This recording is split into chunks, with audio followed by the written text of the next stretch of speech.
ইদানিং গ্রামে বা শহরে যেখানেই যাচ্ছি একটা কথাই শুনতে পাচ্ছি, এবার ভোট কিভাবে দেব।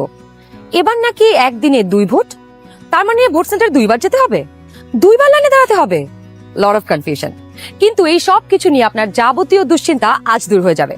চলুন দেখি আগামী ত্রয়োদশ জাতীয় সংসদ নির্বাচন এবং গণভোটের দিন আমরা কিভাবে ভোট দেব। ভোটের দিন একদম সকালবেলা আপনার ভোট কেন্দ্রে চলে আসবেন। নারী পুরুষ ঠিক এইভাবে আলাদা আলাদা লাইনে দাঁড়াবেন। লাইনের শুরুতেই আপনার ভোটার ক্রমিক নাম্বার উল্লেখ করে লেখা থাকবে আপনি কোন কক্ষে ভোট দেবেন। ভোট কেন্দ্রের কোন কক্ষে আপনি ভোট দিবেন সে বিষয়ে আনসাররাও আপনাকে সহায়তা করবেন। এরপর আপনি সোজা চলে যাবেন আপনার ভোট কক্ষে। কিভাবে নারী এবং পুরুষ ভোটারদের আলাদা রুমে ভোট গ্রহণ করা হচ্ছে চলুন দেখে আসি। কক্ষগুলোর বাইরেও ভোটার ক্রমিক নম্বরগুলো লেখা থাকবে। প্রথমেই একজন পোলিং অফিসার আপনার নাম এবং ভোটার নম্বর জিজ্ঞাসা করবেন। তারপর আপনার চেহারার সাথে আপনার ভোটার তালিকায় থাকা ছবি মিলিয়ে দেখবেন। এটা আমি, এখানে একটু খারাপ আসছে ছবি। বাবার নাম আনিসুজ্জামান। ভোটার আয়শা খানম, ভোটার নং 0157। প্রথম পোলিং অফিসার আপনার নাম এবং ভোটারের ক্রমিক নম্বর জোরে উচ্চারণ করবেন যেন কক্ষে থাকা সহকারী প্রিজাইডিং অফিসার এবং পোলিং এজেন্টরা শুনতে পারে।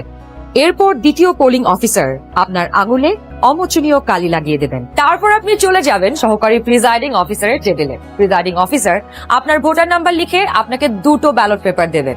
জানি এবার গণভোটের জন্য গোলাপি ব্যালট আর সংসদ সদস্য নির্বাচনের জন্য সাদা কালো ব্যালট। বাহ! ব্যালট পেপার নেবার সময় আপনাকে স্বাক্ষর করতে হবে। আপনি চাইলে টিপসই দিতে পারেন। দেশের চাবি আপনার হাতে। ব্যালটের সাথে দেওয়া হবে সিল মারার জন্য একটি রাবার স্ট্যাম্প। আপনি 2টি ব্যালট এবং রাবার স্ট্যাম্প নিয়ে ভোট দেবার গোপন কক্ষে যাবেন। এবার কিন্তু সময় বাঁচানোর জন্য অনেক ভোট কেন্দ্রেই 2টো গোপন কক্ষ থাকবে, যাতে একই সময়ে 2জন ভোটার 2টো গোপন কক্ষে ভোট দিতে পারেন। গোপন কক্ষের ভেতরে আপনি কিভাবে ব্যালটে সিল দিবেন চলুন দেখি।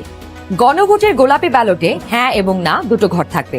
সংস্কার বা পরিবর্তন চাইলে হ্যাঁতে সিল মারুন।